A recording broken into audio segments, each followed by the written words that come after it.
Hi friends, welcome to Rice and Spices channel. இந்த வீடியோவில் chicken குழம்பு எப்படி செய்கிறதுன்னு பார்ப்போம் வாங்க. அதுக்கு முதல்ல நம்ம தேவையான மசாலாவை அரைச்சி வச்சுப்போம். அதுக்கு தேவையான பொருள் என்னென்னு பார்ப்போம். முதல்ல 100 கிராம் பூண்டு, 100 கிராம் இஞ்சி, 1 ஸ்பூன் சீரகம், 1 ஸ்பூன் மிளகு, 1 ஸ்பூன் சோம்பு, அப்புறம் 3 ஏலக்காய். நான் இன்றைக்கி 1 கிலோ சிக்கன் எடுத்திருக்கேன். நான் முன்னாடி காட்டின எல்லா மசாலாவையும் நல்லா பேஸ்ட்டாக அரைச்சி வச்சுக்கோங்க. இப்போது ஒரு குக்கர் எடுத்து 2 கரண்டி எண்ணெய் ஊற்றிக்கோங்க. நம்ம எண்ணெய் இதுக்கு நிறைய விட்டால் தான் குழம்பு நல்லா சூப்பராக வரும். இதில் 4 பெரிய வெங்காயத்தை நறுக்கி சேர்த்துக்கோங்க.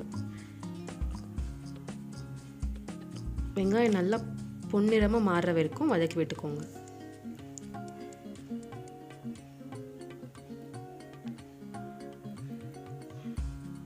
இப்போ நம்ம அரைச்சி வச்சுருக்க மசாலாவை எடுத்து இதில் சேர்த்துக்கோங்க.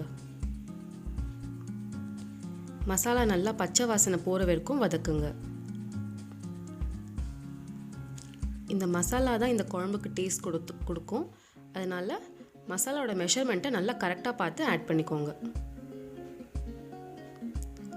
மசாலாவோட பச்சை வாசனை போனதுக்கப்புறம் கருவேப்பிலை கொஞ்சம் சேர்த்துக்கோங்க.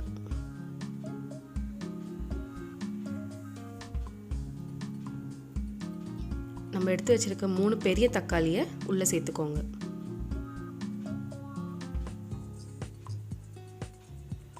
இது எல்லாத்தையும் சேர்த்து நல்லா வதக்குங்க.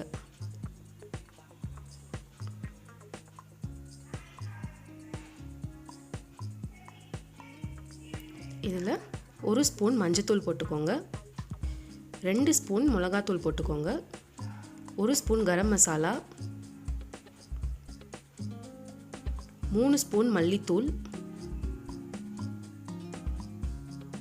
அப்புறம் 1 ஸ்பூன் உப்பு எல்லாத்தையும் சேர்த்து நல்லா கலந்து விடுங்க.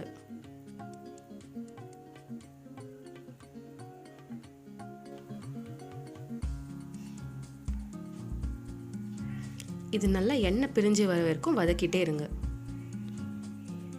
அடிப்பிடிக்காம பார்த்துக்கோங்க.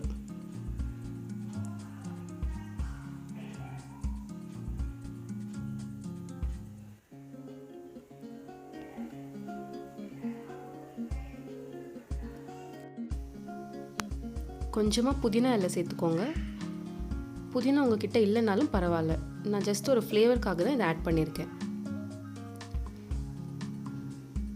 இப்போ இதை நல்லா கலந்து விட்டு எண்ணெய் பிரிஞ்சு வரும்போது நம்ம எடுத்து வச்சுருக்க சிக்கனை உள்ளே சேர்த்துக்கலாம். இப்போ சிக்கனை உள்ளே சேர்த்துட்டு நல்லா கிளறி விடுங்க. அந்த மசாலாவும் சிக்கனும் நல்லா சேரணும்.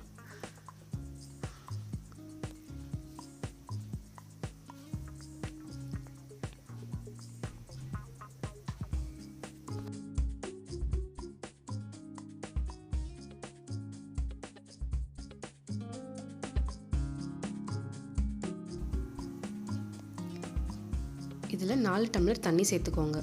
உங்களுக்கு கிரேவியாக வேணும்னா 1 டம்ளர் தண்ணி சேர்த்தா போதும்.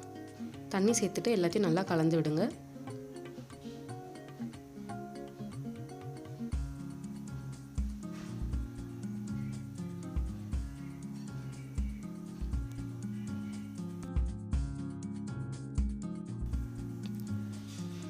இப்போ இந்த ஸ்டேஜ் வந்ததும் நம்ம குக்கரை மூடி வச்சிடலாம்.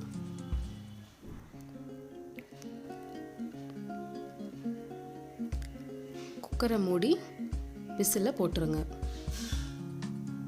இதில் மொத்தம் 6 விசில் வரணும். 6 விசில் வந்த உடனே நம்ம சிக்கன் எப்படி வந்திருக்குன்னு திறந்து பார்ப்போம்.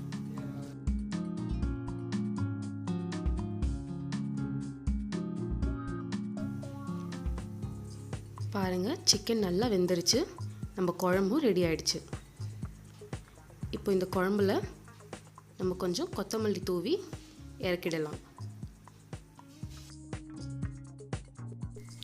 இந்த சிக்கன் குழம்பு நீங்கள் சாப்பாட்டுக்கு ஊற்றி சாப்பிட்டீங்கன்னா ரொம்ப நல்லாயிருக்கும்.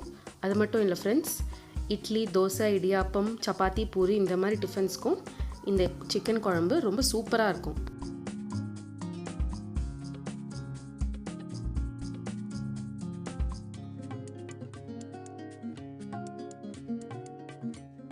வீடே மணக்கிற மாதிரி இந்த சிக்கன் குழம்பு நீங்களும் செஞ்சு பார்த்துட்டு எப்படி வந்துச்சுன்னு எனக்கு கமெண்ட் செக்ஷனில் கண்டிப்பாக சொல்லுங்கள்.